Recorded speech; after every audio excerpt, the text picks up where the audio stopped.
Good morning guys, my name is James. Today I have a very easy and tasty Spanish dish for you guys to try at home. We're going to be making some huevos rotos, or broken eggs. They're very popular and famous here in Spain. You will literally see them in just about every single restaurant, especially in tapas bars, and they're also quite easy to make. But the thing is that today we're going to make a healthier version of it, because normally you make this with french fries and then just fried egg and a little bit of ham.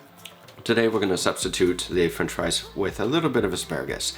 So before we get started, be sure to like the video down below, subscribe to my YouTube channel, and let's get started with the recipe. So to start off with the asparagus, there's one thing about asparagus that I want to show you real quick if you don't already know.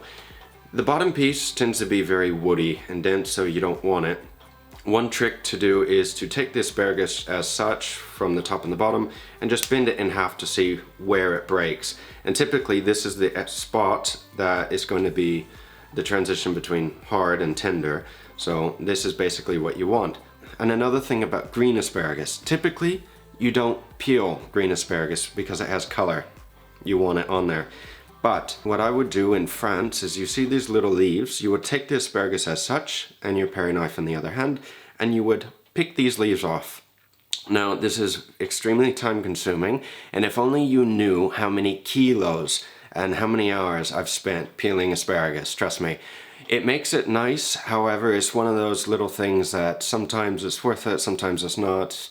It depends. In France it's very popular to eat it like this. Here, not so much, so it's up to you. Also, if you save the ends, or if you have enough ends, you can make asparagus soup out of it. You don't have to necessarily throw them away, because it can be a waste, and we try not to waste as much as we can when we're cooking. Now, to cook the asparagus, you can either boil it, grill it, or saute. And we're going to use the saute pan. We're going to put some oil in it, get it hot, put the asparagus in, a little bit of salt, and let it cook until it's tender. When you're cooking asparagus, you always want to make a little more, because to check it to see if it's done, we're either going to bite it or you're going to break it again. So cook it into your liking. I like mine a little al dente, don't like mine overdone. And then we're going to fry the egg. We want to use a saute pan for this, or any large pan that has a bit of depth to it. You don't want a shallow pan for this, because you can have accidents. I've seen them in the kitchen, fires, and this is something that's not a game and it's no jokes. You want to take care of yourself when you're frying. So we're going to put the pan on the fire, slowly bring it up to temp, and while that's heating, we're going to take our egg and crack it in a ramekin or a bowl. And then when the oil comes up to temp, we're going to add the egg. If it's a little cold, that's okay, but you have to let the oil cook the egg before adding another one to the pan. Another thing, if the oil gets too hot and it starts smoking, turn off the fire and walk away.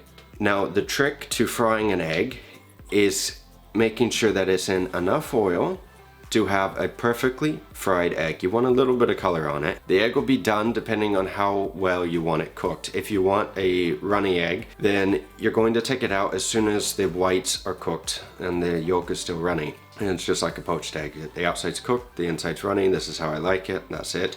Or if you want a hard fried egg, you just leave it in a little longer and it's gonna be a hard egg. But you want to use a spatula of some sort to take the egg out. And that's it. It's a very easy and simple recipe, and something that you will see literally everywhere in Spain when you visit. So guys, for more easy and quick recipes, be sure to like the video down below, subscribe to my YouTube channel if you haven't done already, and I'll see you again very soon. Take care.